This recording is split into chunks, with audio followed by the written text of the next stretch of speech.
Hey, it's Jordan with Status Coup. Hope everyone's having a good day and happy Juneteenth to those celebrating today.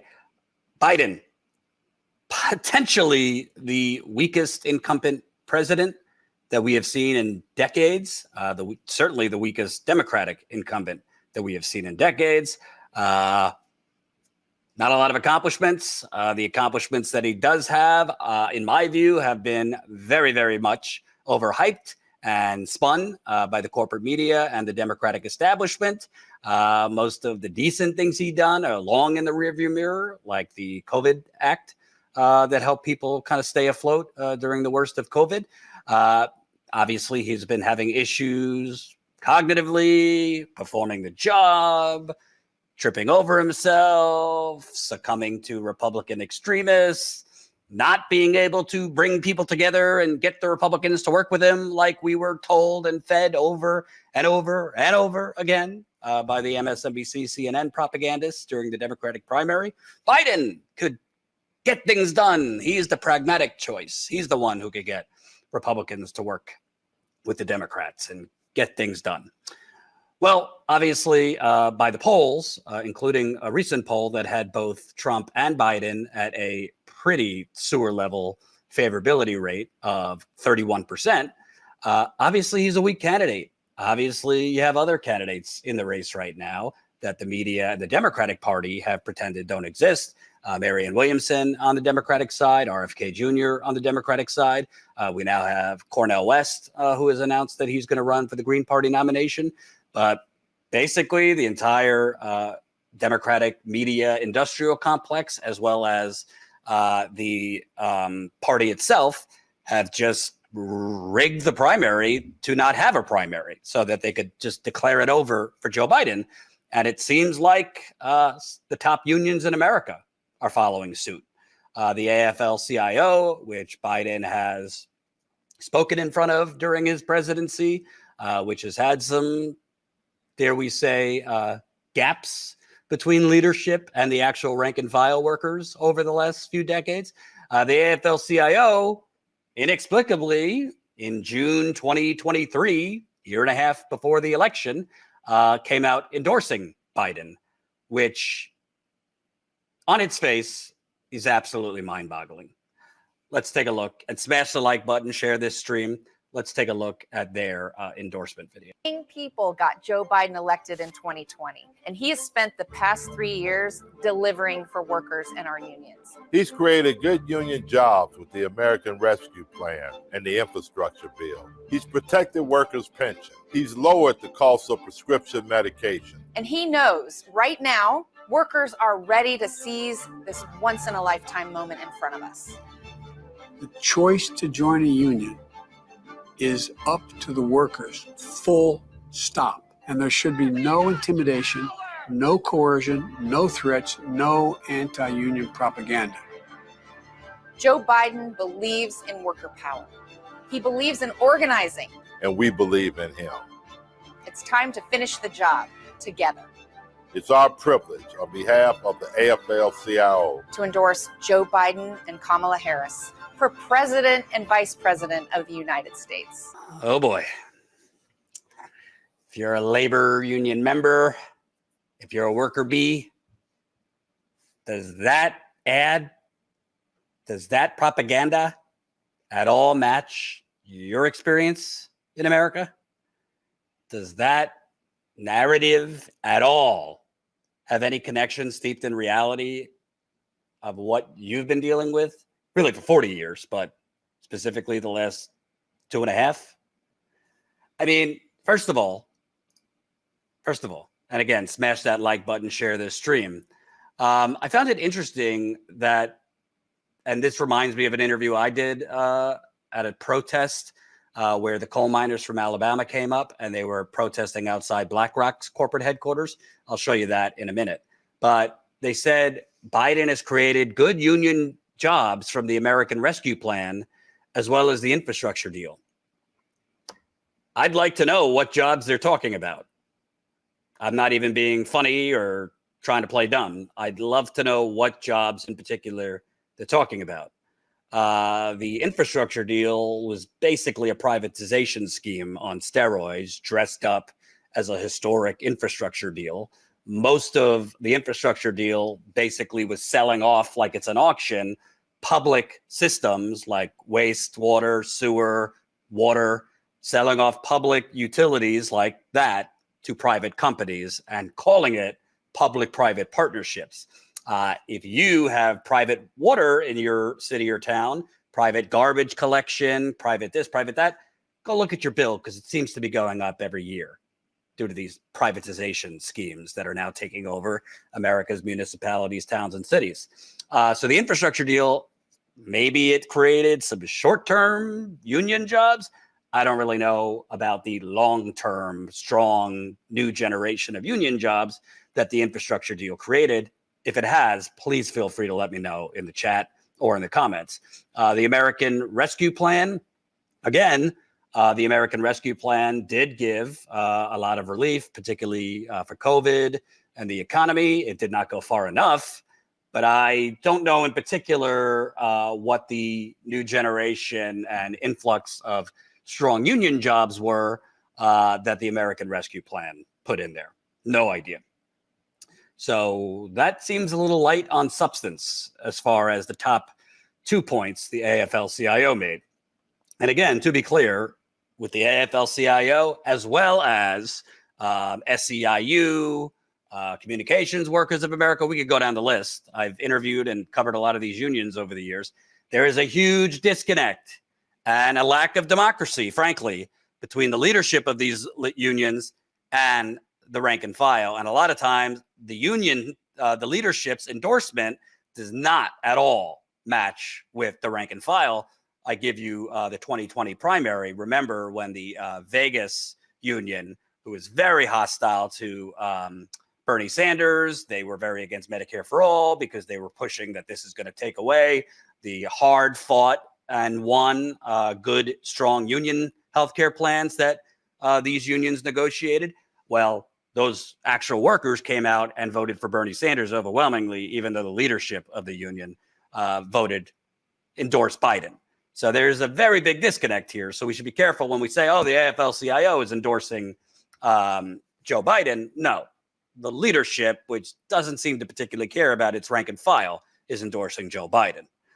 In the ad, they also said that he protected workers' pensions. I mean, okay. The Republicans didn't have complete control of the House or the Senate. That doesn't mean that pensions haven't been cut on the local and state level, because there's been a lot of schemes to cut pensions and pull back and make workers contribute more to their pensions, or have Wall Street, which has invested in these pensions, doing the same Russian roulette with workers' pensions that they did with your mortgages over a decade ago. So I guess kudos to Biden for not unilaterally giving pensions away. I mean, I don't really know why that's a big feather in his cap of protecting workers' pensions. But anyway, this one was really amusing to me. He lowered the cost of prescription medication. Yeah, this one seems to be falling into the category of he canceled $10,000 in student loan debt, which was completely inadequate in the first place. But his whole, they're lowering prescription drug prices as part of the Inflation Reduction Act. Yeah, well, that's not really working out so well. This is just from a few days ago, June 18th, so yesterday, when President Biden signed his sprawling economic spending package into law last August.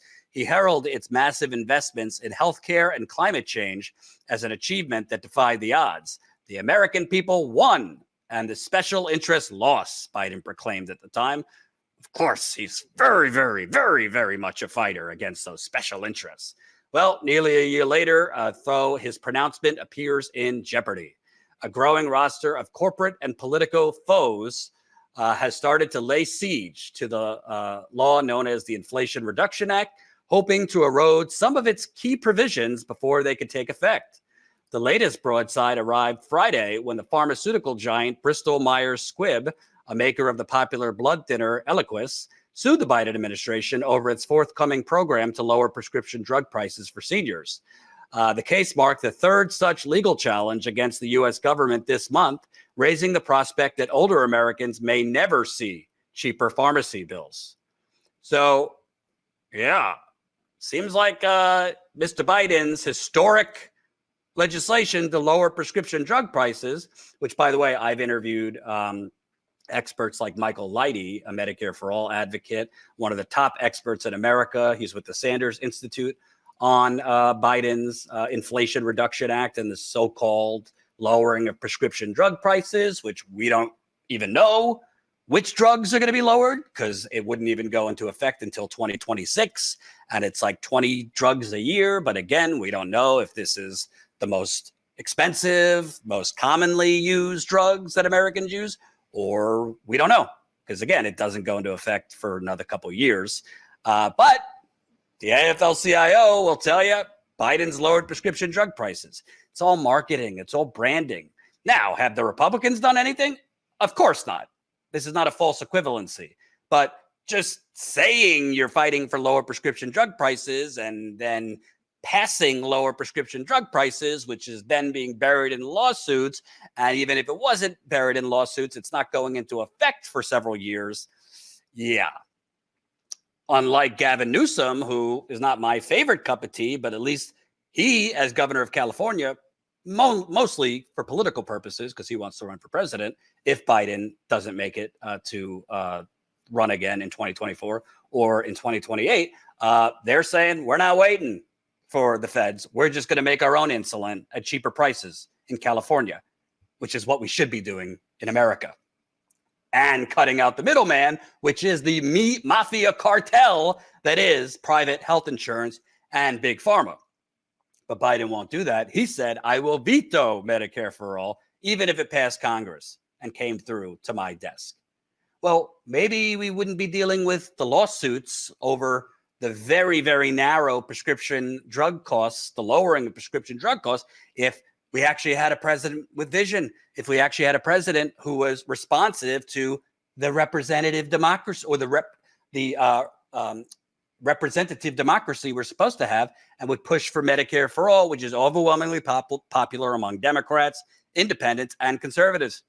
Alas, we do not have that.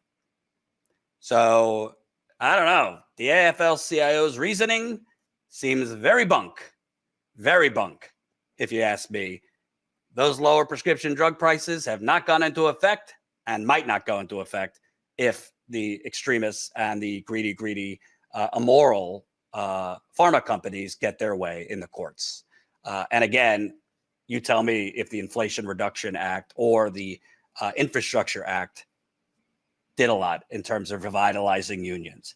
I also didn't hear anything from the afl-cio on Biden championing the PRO Act, which if you talk to labor experts and those in unions would actually go above and beyond and would be the strongest legislation in terms of tightening laws when it comes to unions, actually making it easier to organize in this country, actually putting penalties with teeth in it against union busters rather than Biden's rhetorical, anybody should be able to organize in a union, full stop. But what does that mean? Did Biden actually do anything to punish Amazon for its immoral union busting? Starbucks? Any of these companies other than rhetoric? Absolutely not. Granted, the National Labor Relations Board, which has been notoriously understaffed under all presidents, got a little bit of a boost recently, has been better under Biden. So that is a good thing, but it's still significantly understaffed. And the man at the top, the culture and the dynamic is going to be set from him.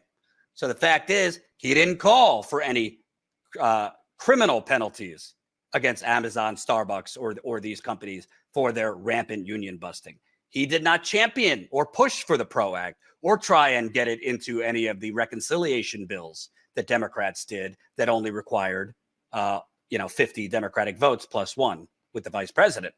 Why? Well, you might say, well, he couldn't get Manchin and Sinema's vote. I don't know. There's something called being the president of the United States. There's something called the bully pulpit of being the president of the United States. He could have shamed Cinema and Manchin and gone on a holy political crusade against them for blocking strong labor legislation. And you know what? Labor unions would have had his back financially and politically. But he wouldn't do that because he's fake. He's not a real strong union guy. I don't care how many anecdotes he gives about, my daddy once told me, blah, blah, blah, blah, blah. It's bullshit. He's not a union guy. He's hoarding money his whole career, including his presidential campaigns, from union busting companies like Comcast. He's hoarding money from Wall Streeters, from private equity, not friends of the labor unions, folks. He's hoarding money from Republican never Trumpers, not friends of the worker bee and labor unions. But that afl-cio ad, which again, I'm not knocking the workers, leadership is another story. That afl-cio ad really brought me back to this interview I did. I think it was last year or the year before. Remember the coal miners in Alabama that were on strike for over a year. They came up and they went on strike and protested outside of BlackRock, who is the owner of that coal company. And I interviewed Stuart Applebaum. He is the president, the retail, wholesale, and department store union. They are the first union that organized and had a vote for Amazon. This was in Alabama, if you remember. So they lost. And, you know, a lot of the workers said it had to do with this union not really knowing the conditions on the ground, not really connecting with workers, not being able to rally the workers. Obviously, Amazon in Staten Island, this was a union, not an official union that was already established, but this was a union set up by the workers. So they obviously know their colleagues that they're trying to convince to organize. Let's take a look at this mind-boggling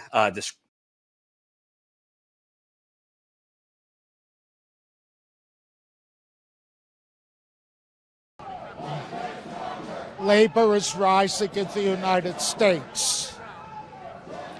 The people understand better than they ever did before that work that was often invisible to them was essential, and they couldn't survive without workers going to work every day during the worst days of the pandemic. Even before the pandemic, inequality reached unacceptable levels. And now we have an administration in Washington that understands the contribution that working people make. It is the moment, and we have to seize it, and we have to stand up.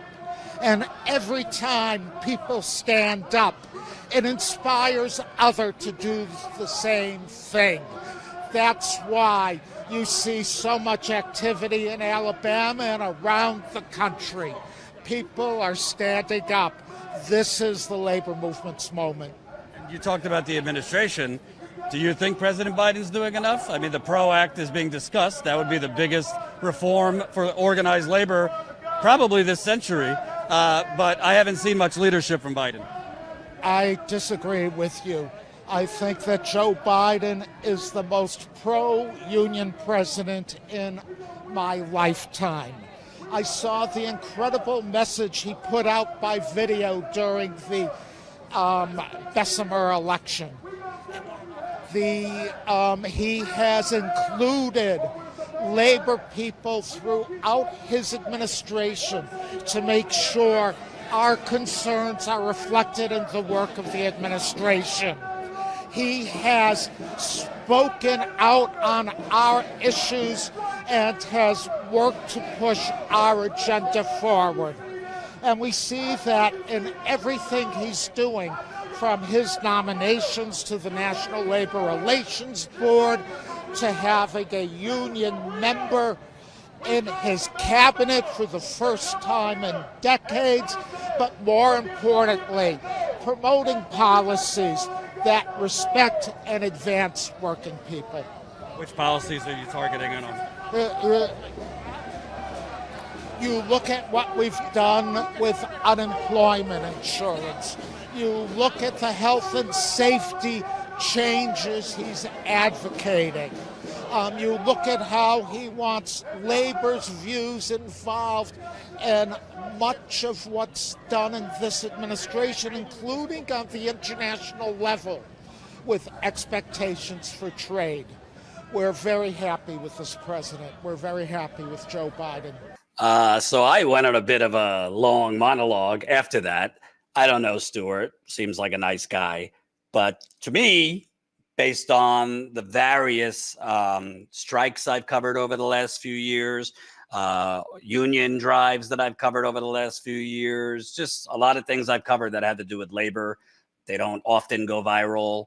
They're not the sexiest stories.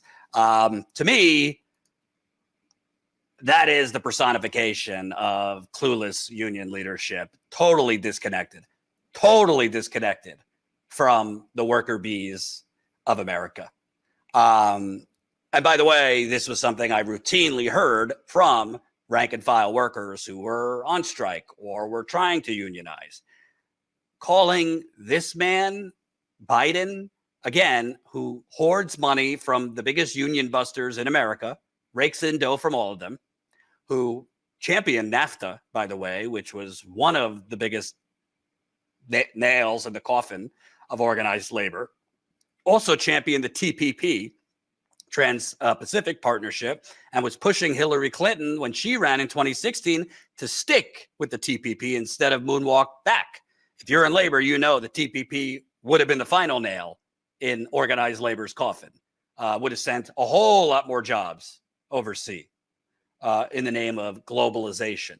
So when he's saying he's the most pro-union president of my lifetime, either you have an incredibly low bar and standard, which is part of the problems with unions in America, or you don't know what you're talking about. He mentioned the incredible message that Biden put out in support of Bessemer, Alabama's Amazon union election. Okay, what is this, a Hallmark presidency? I don't give a shit what his message was. What is he doing structurally to make it easier to unionize in America? What is he doing to make it harder, or there's more actual consequences, potentially criminally, for companies to union bust? What is he doing? Nothing. You know, Amazon broke the law in that Bessemer, Alabama union election. Biden didn't even comment on that they had illegal surveillance on workers, and they had the vote box that you drop your ballot in right outside the warehouse, which intimidated workers, that they were paying cops nearby to basically slow down traffic, that they somehow with the local government there were changing the red light patterns to slow down traffic. It's just crazy. This is the strongest union president in your lifetime? He did nothing about Amazon's insane union busting, Starbucks' insane union busting. Nothing. Like I already said, did nothing to push the PRO Act, which again, if he did, I'd be the first one praising him. Because the PRO Act, if you actually look at it, has real teeth and could reinvigorate organized labor in this country. He said that he's spoken out on our issues and worked to push our agenda forward. That sounds nice, but it's also sounds like a hot air balloon to me. When I asked for specific policy that strengthened unions, I shit you not, he said unemployment insurance during COVID. I mean, that's the bare minimum that any president should do, and I don't think it's unique or specific to strengthening unions. That's for all workers. And we shouldn't have even bothered with unemployment insurance. We should have just done what Europe did, which was the government backstops the payrolls and the government covers the payrolls. So we don't have to throw people on unemployment, which is a bureaucratic mess of a system. And a lot of people fall through the cracks on unemployment, many of whom I've talked to during the pandemic. Unemployment insurance is your big, bold policy that he pushed through for unions and organized labor. It's a joke. Complete joke. He's talked a lot about making things again in America, bringing back manufacturing in America. Sounds very similar to Trump, to tell you the truth. There's been some jobs that have come back. There are some factories that are boosting their, like GM is about to boost their electric truck manufacturing, which might create some jobs. Some corporations are strengthening or increasing jobs in renewables. But I don't really know how much of that is strong union jobs, how much of that is non-union jobs, how much of that is seasonal, freelance, part-time, independent contractors, gig economy stuff. I mean, this is why, and I'm not condemning all unions because there are some good ones, particularly the communications workers of America, the flight attendants union with Sarah Nelson, who is incredible and I wish would run for office. She's at the head of the flight attendants. But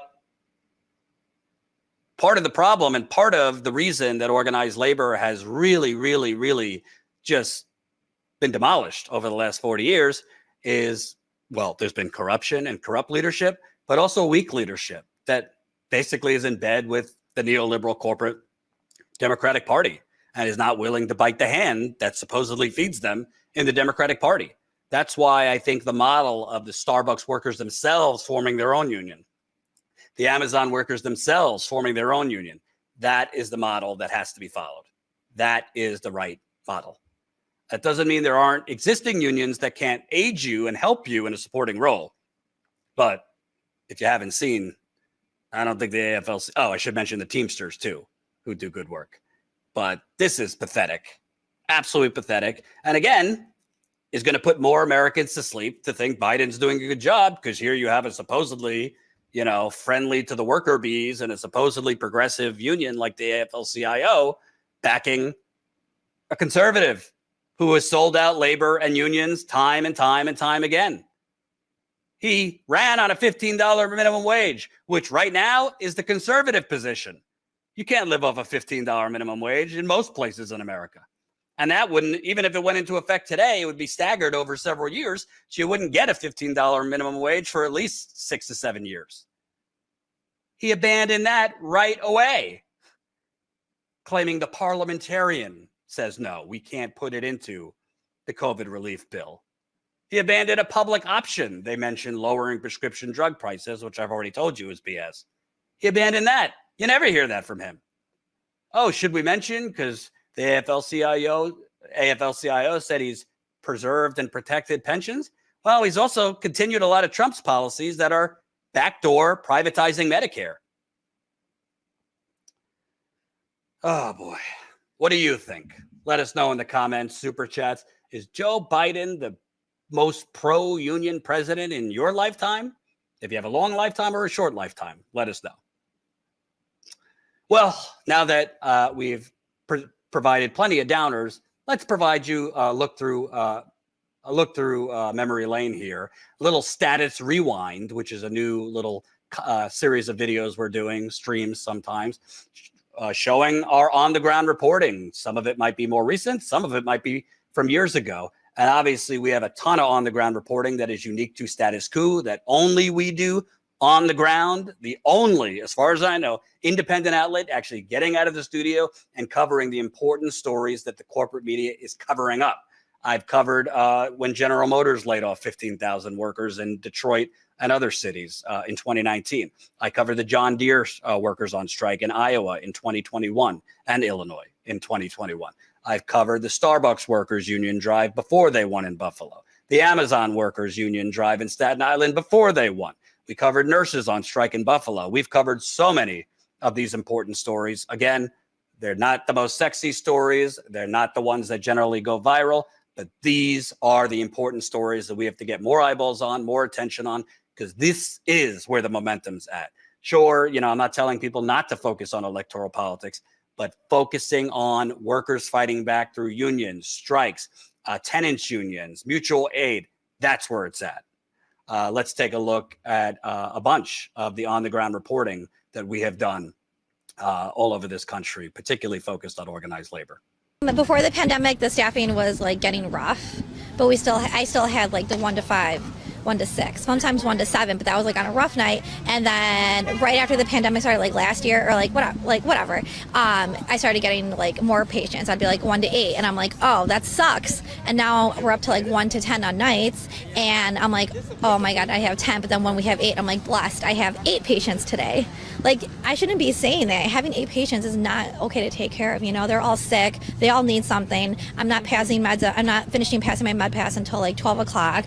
People want their pain meds and they're waiting for hours because I'm like, I can't come back to you right now. Or they're sitting in their stool and their urine for hours because I can't change them. There's no staff to help me change them and roll them. I'm like, I'm sorry. Like, I'm going to come back to you like on my next round. In addition to the understaffing, did you have enough equipment for yourself to be safe? No equipment.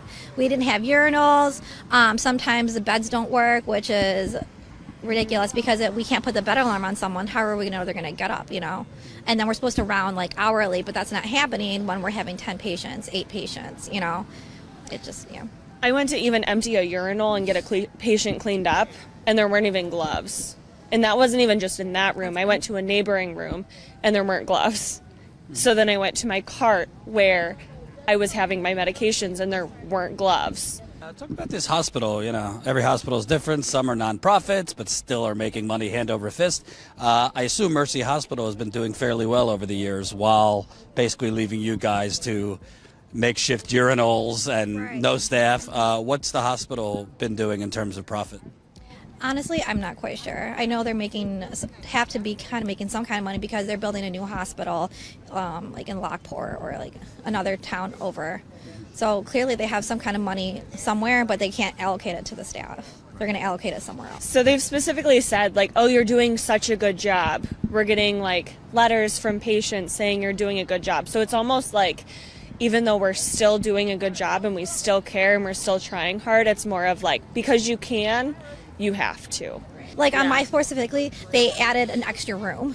So what it used to be a room for like to do echoes, like and like heart, whatever, ultrasounds, and somehow the next day I came back and they switched it to a patient's room, so they can add more patients. So we're originally like a 48 bed unit, and then they added the extra room, and I ask people, I'm like, how is this possible when we don't even have the staff to take care of the 48 patients we have now? The COVID patients are horrified. They're so scared because like they're stuck in isolation. Their family members can't visit them. Like I can't imagine like this is the face that they see, and it's not even like my face. It's like a mask and like a full gown PPE screaming to them because they can't hear me.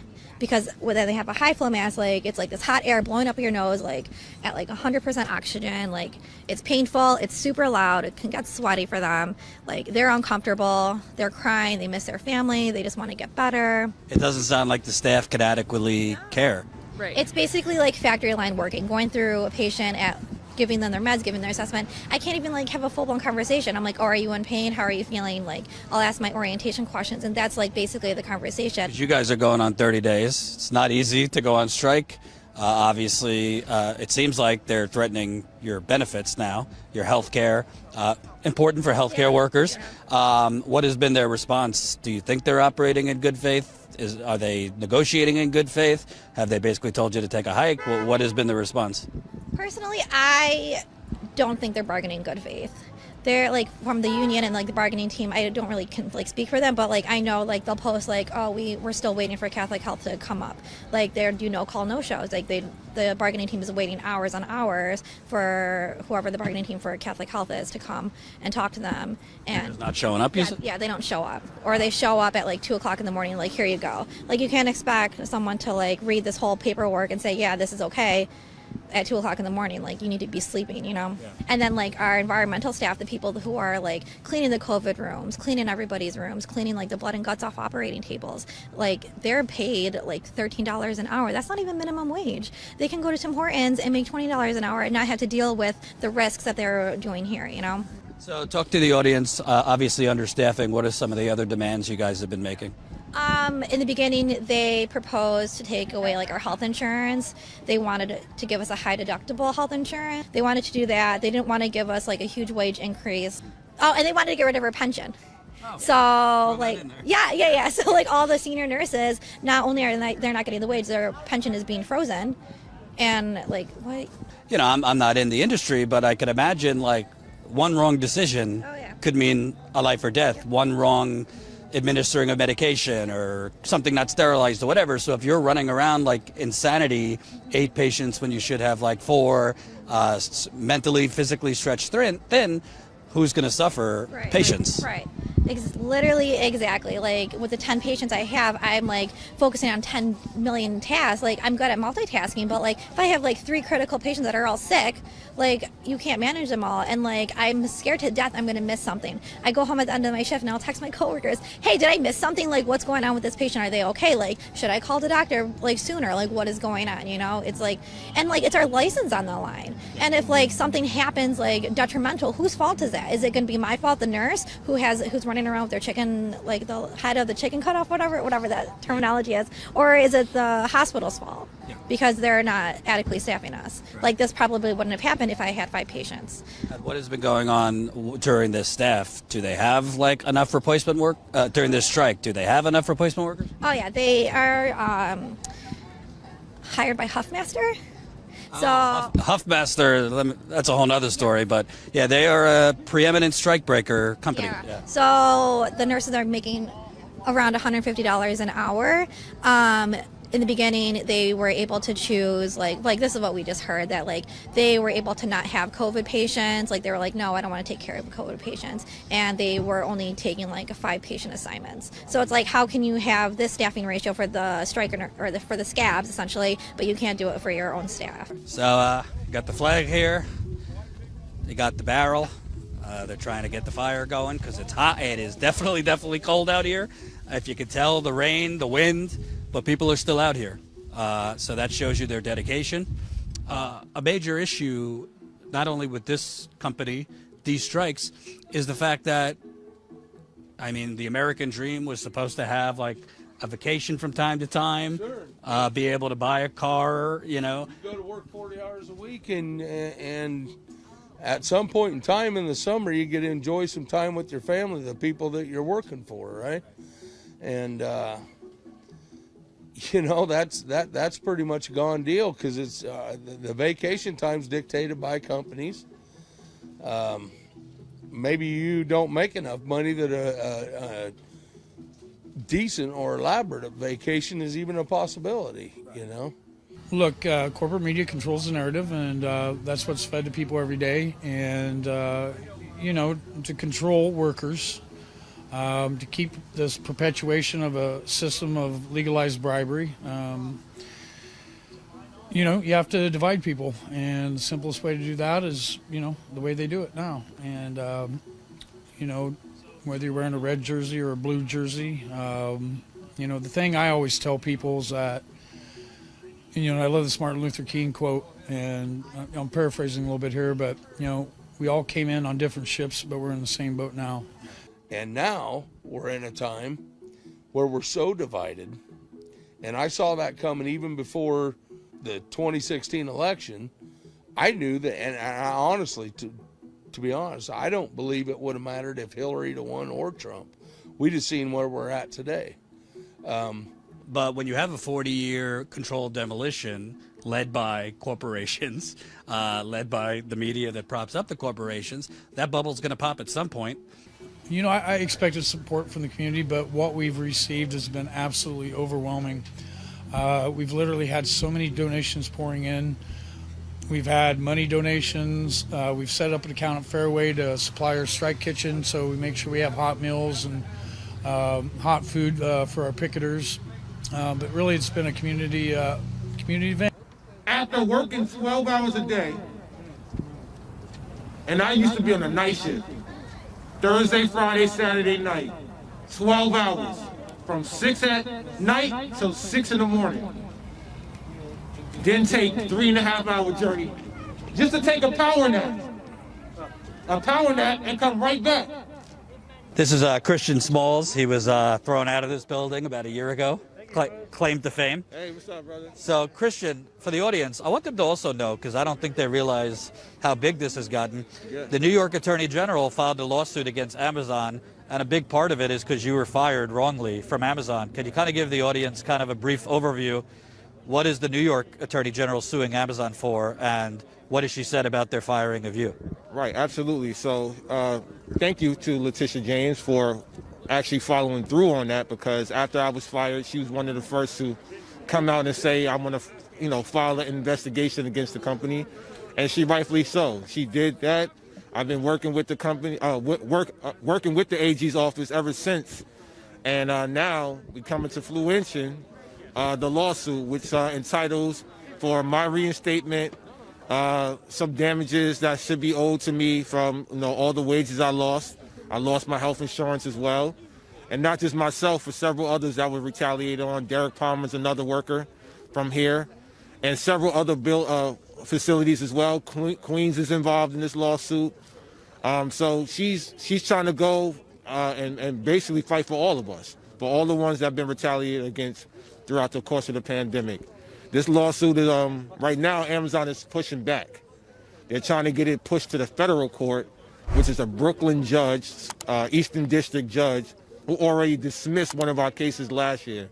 So that's the name of the game they're trying to go without pushing it out and trying to get it dismissed right now.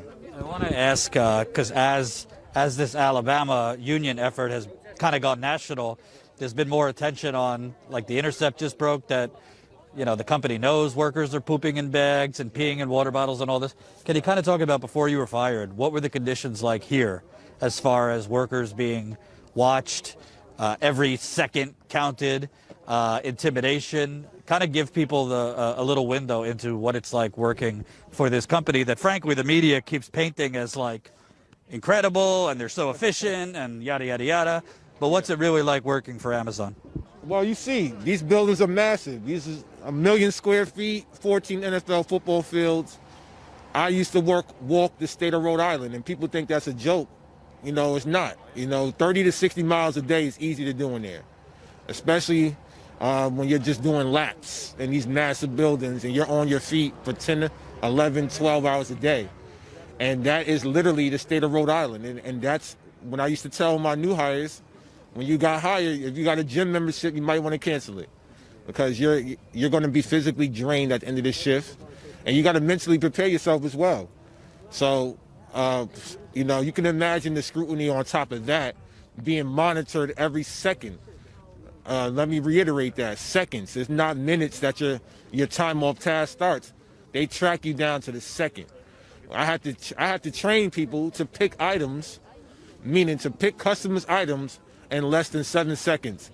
So an average day, one associate, which I did as well, you would have to touch 4,000 to 5,000 items in one day. So imagine how physically draining that is, and how much physically that takes on a toll on your body working at Amazon.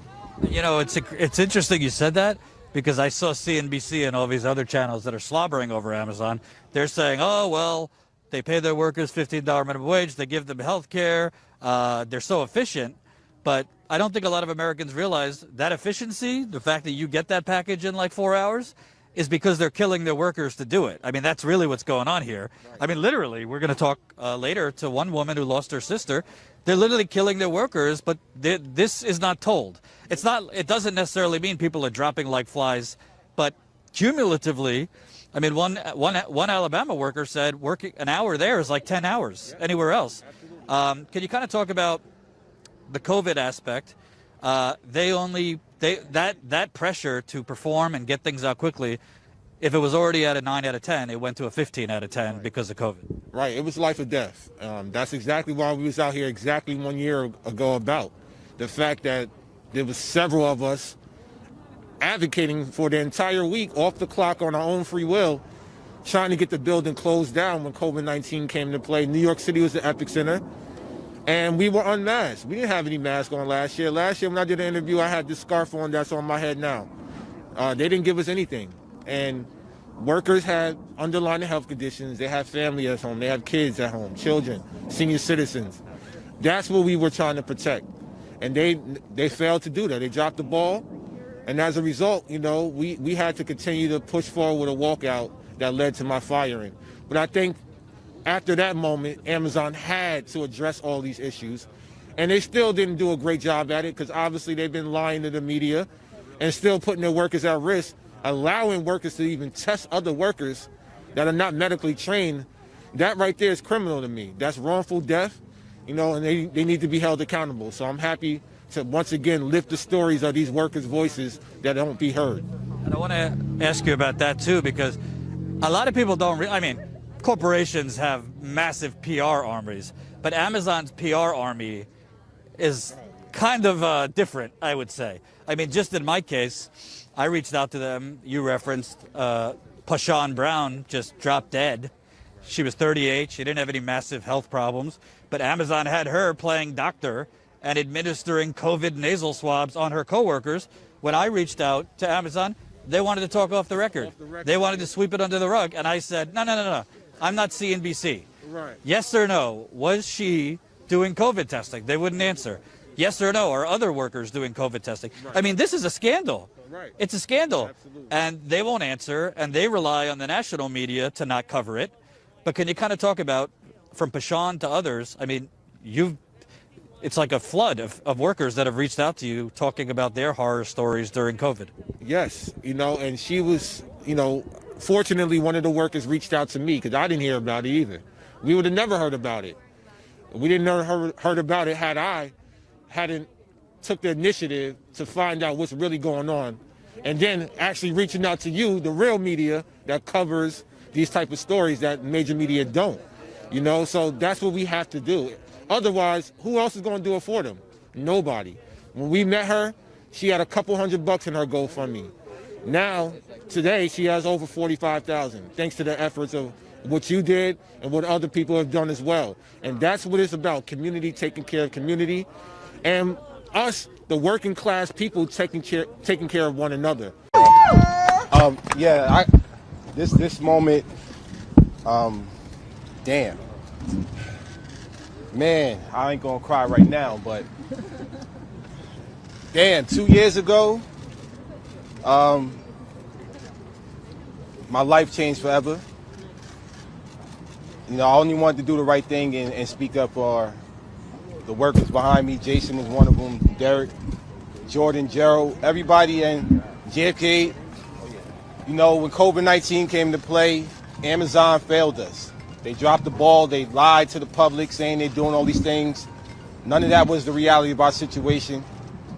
So I let her walk out after they quarantined just me and nobody else. And that walkout led to my firing. Then a week after that, a couple weeks after that, maybe a week or two, that memo that came out calling me not smart or articulate. Ironically, they also said to make me the face of the whole unionizing efforts, which I had no intention at the time. And when I read that memo, that motivated me to start an organization called the Congress of Essential Workers, TCOEW. My brothers right here, Derek Palmer, Gerald Bryson, Jordan Flowers. We traveled the country. We picked up some comrades along the way. We protested in front of every Jeff Bezos mansion and penthouse that we can find on Google. And it led us to 11 months ago.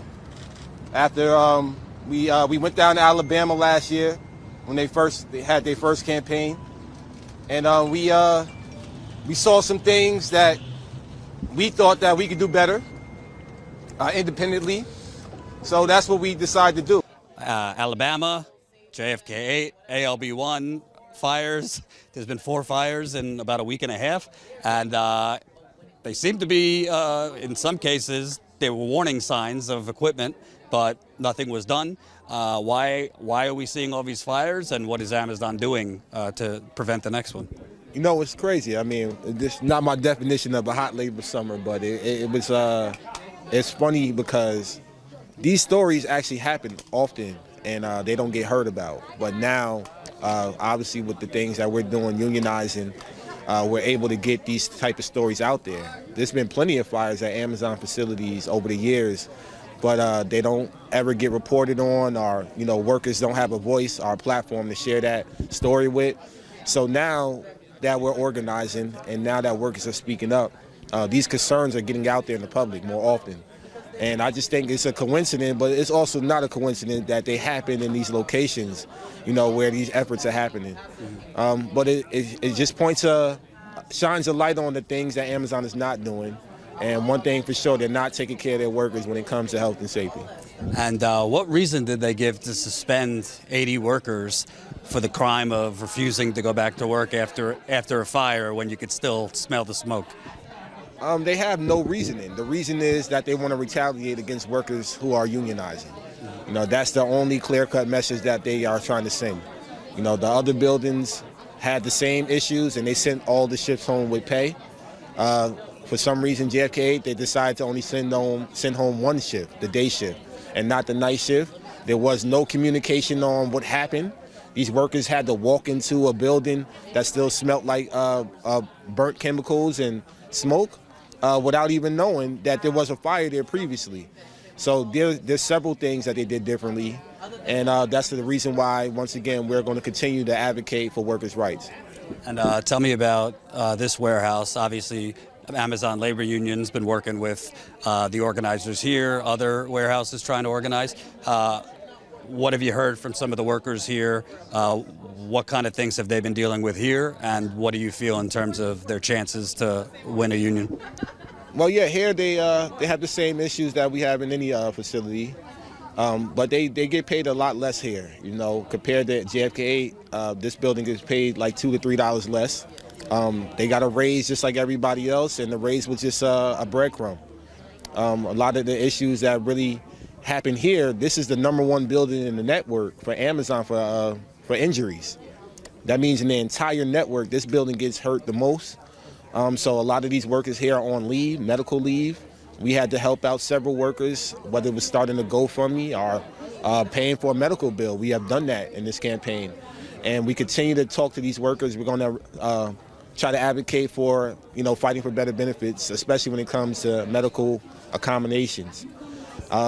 Other than that, today was a great rally, a great momentum. I had to sit down with some anti-union workers at first, and I was able to convince them to vote for the union. So that's what it's about, having that time and having several conversations and just sharing the right information with them.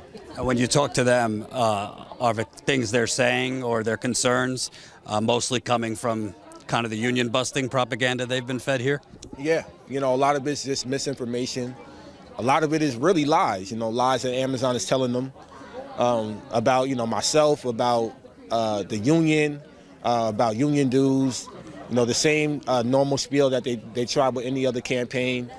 But they're really trying to make sure that these workers don't have the opportunity to even talk to us. So obviously being here all day, I've been here several times, having several conversations, phone banking, answering questions as much as possible, bringing unions from the community here today.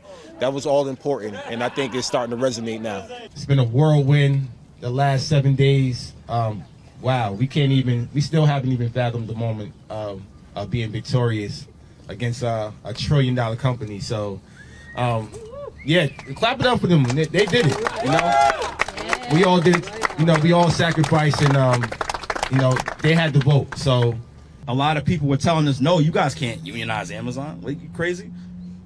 But did we let that get to us? No, we didn't. We were out here in the rain, out here, sometimes even the snow. We lost 9 tenths. I think it was more than that. I think it was like 12. But we lost a lot of fucking tenths. All right? Definitely did. We put a lot of work into this. So people are looking at us like an overnight success. But no, this took 11 months. This took a lot of hard work. This took a lot of dedication. This took a lot of willpower. These people back here behind me have put in so much work. And they deserve all the recognition as well as I do. That's right. So after we won this building, like, that was one of the happiest moments of my life. Like, for real. That's right. That's right. Yeah. Definitely was. And now we have a new agenda. This building behind us, LDJ 5. That's right. LDJ 5, we coming. We got 2 weeks to this election, and we're going to whoop Amazon's ass. I'm telling you right now. That's what we're going to do.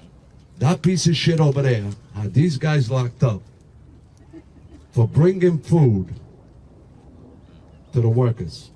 Right. Okay? I heard it. I heard it. So, I look at the video. I see him in cuffs. Make a long story short, I says, what happened?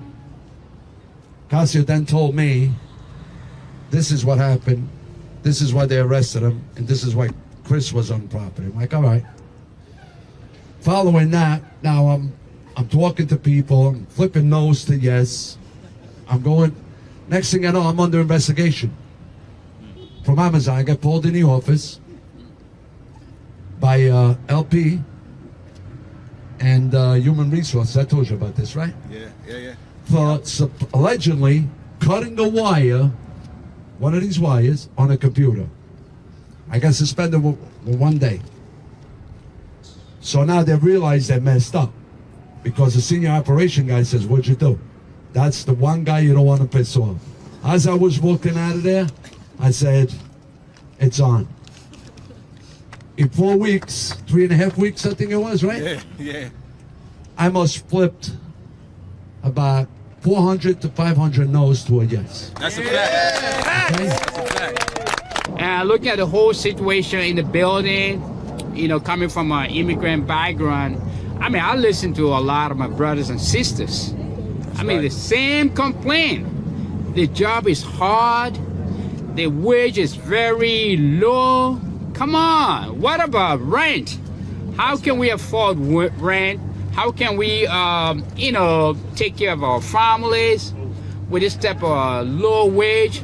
It's revolutionary to get support not only from people all over the world, but hearing from co-workers, not just around the nation, all over the world.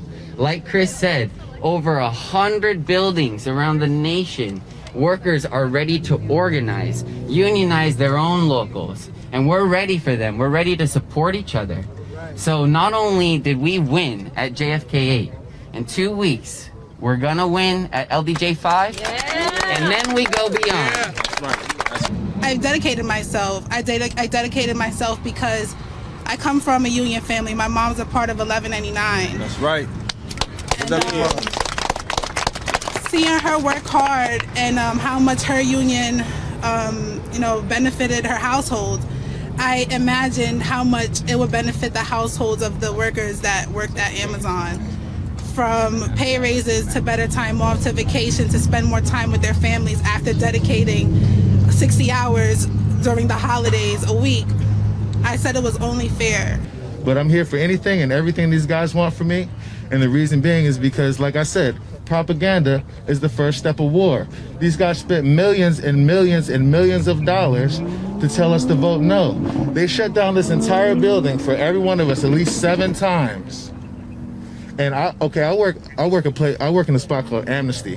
When the floor shuts down, we get cursed out because it's like $100,000 to $200,000 for every 10 minutes that floor is shut down.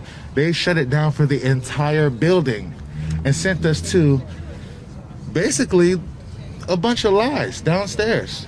That's true.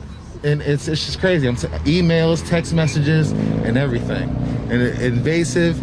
And it really was like an omnipotent presence. Yeah, I'm the treasurer of the union, but more importantly, I'm an LDJ5 worker. That's right.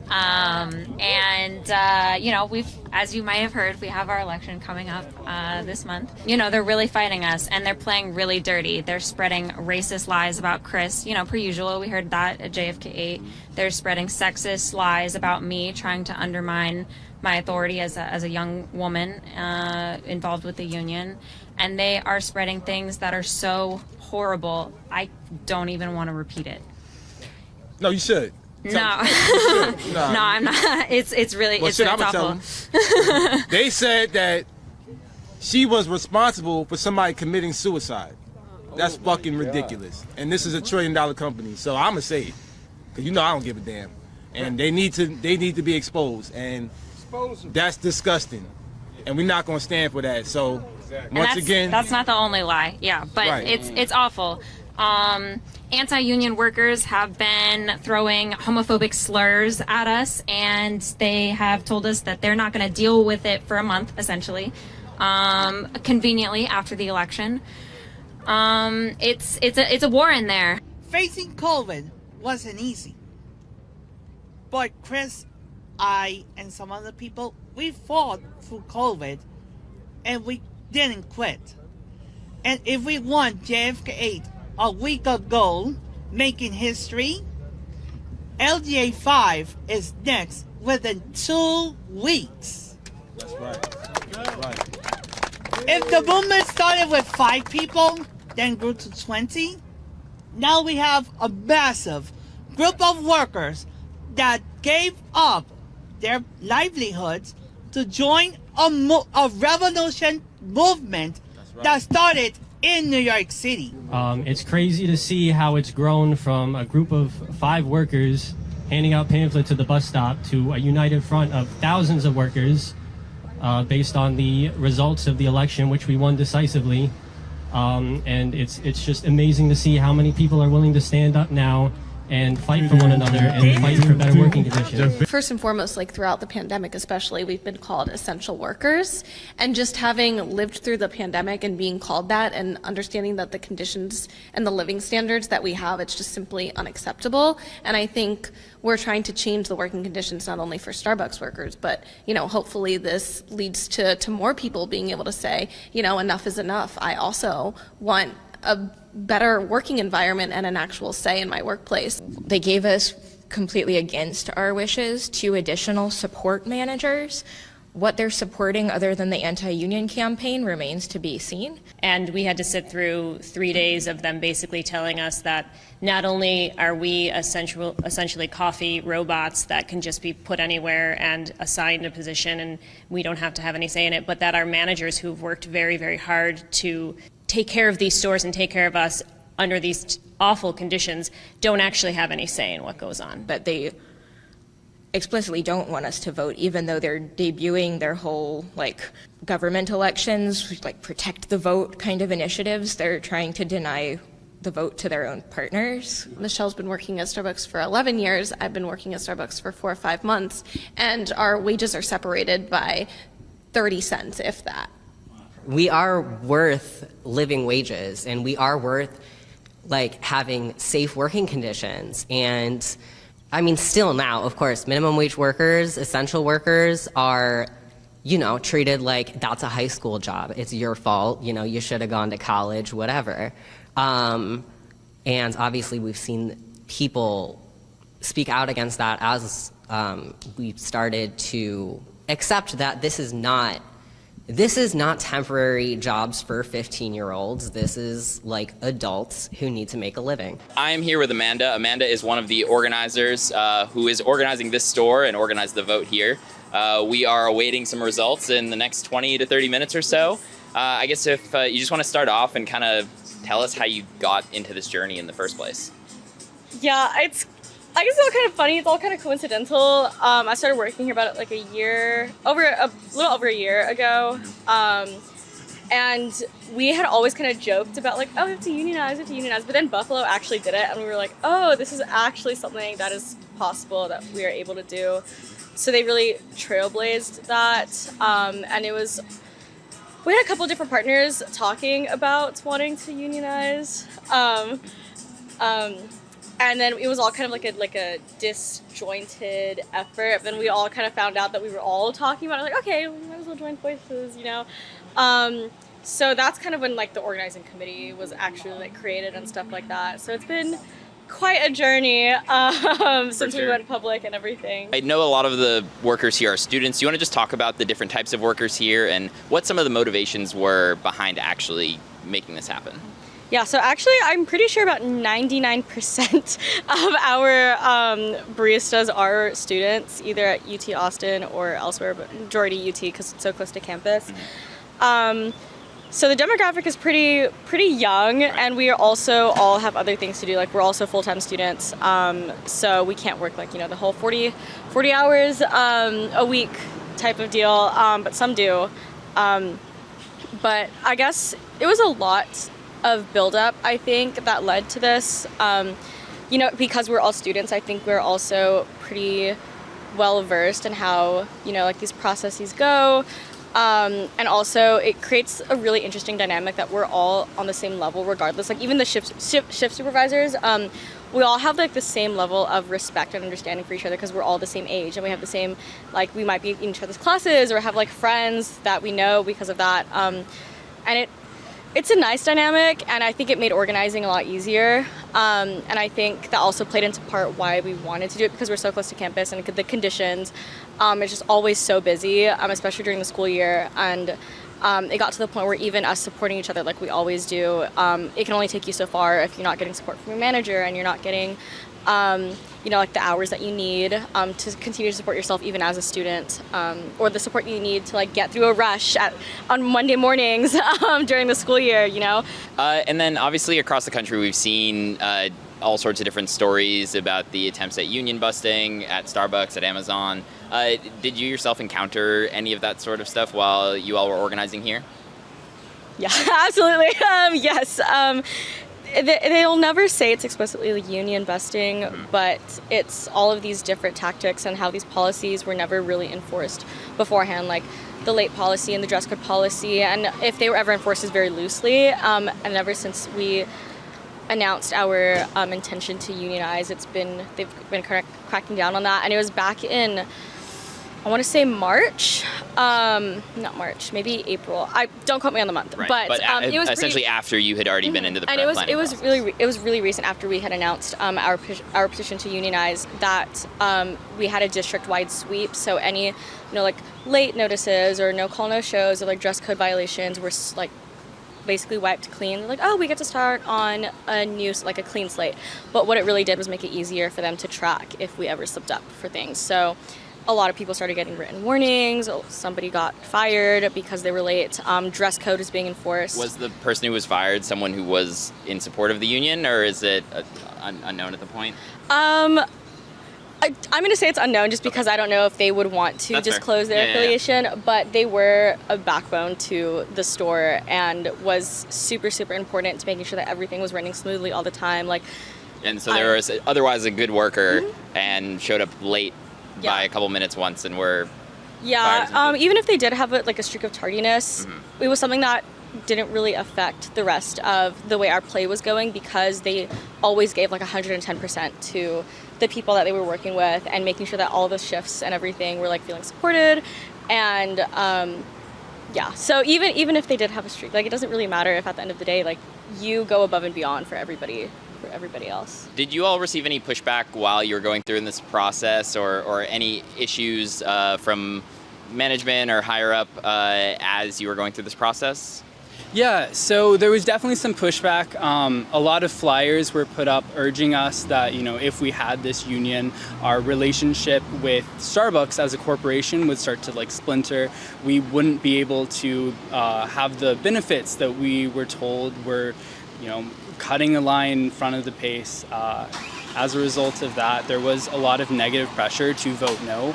Also, in these shift supervisor meetings, ever since the petition was originally signed, we had at least one manager at all times who was in with meetings with us, working with us, you know, and it was great to feel that support. It also felt a little bit like we always had an extra pair of eyes on us. Absolutely. So you mentioned that there was some shenanigans going on with Starbucks corporate and management here. Are there any examples you can share with us that went down while you all were in your process here? Absolutely. Basically, as soon as we declared our intent to unionize, they were actually taken a little bit by surprise because we did it really quickly, and we didn't see any typical examples of union busing right away. Hey, Ben. But about I would say a few weeks after we first announced our intent to unionize, they started really doubling down on a bunch of random rules and just random things in the partner handbook and stuff that they have never enforced before. They wrote me up for being late, which I've never been written up for being late before. But the reason they wrote me up was because I was 14 minutes late once when I busted a tire on my bike, so I couldn't even get here. And I was like 2 to 3 minutes late, like 2 other times, because I just like walked into the store and didn't clock in yet or whatever. So it was just really insane. They fired someone for being late as well. But it's been pretty crazy. Like, so many people have actually like left this store and stopped working here just because of how the working conditions have like become so like antagonistic. And those conditions became antagonistic like that after you all declared that you were going to be going. Yeah, they weren't good before we unionized. Like we definitely had a reason to unionize. Poor pay. Generally, like we've always been like pretty understaffed, and like a lot of times our management is not really like respondent to our concerns. But afterwards, it just instantly became really antagonistic. We've been treated poorly by like our management in our district as well, like our store manager and district manager. Some of our partners here have been like verbally harassed and just like berated like for like being too lazy and like being yelled at and stuff like that. So it's been a really long process, but honestly, like, jokes on them, like we're unionized now, so whatever. But yeah, that's it, folks. That's the way. Some of it's hopeful, a lot of it's downright depressing, but at the end of the day, we are not going to vote our way out of this corrupt system that is the United Corporations of America, and we're certainly not going to get out of this fighting amongst each other on the left.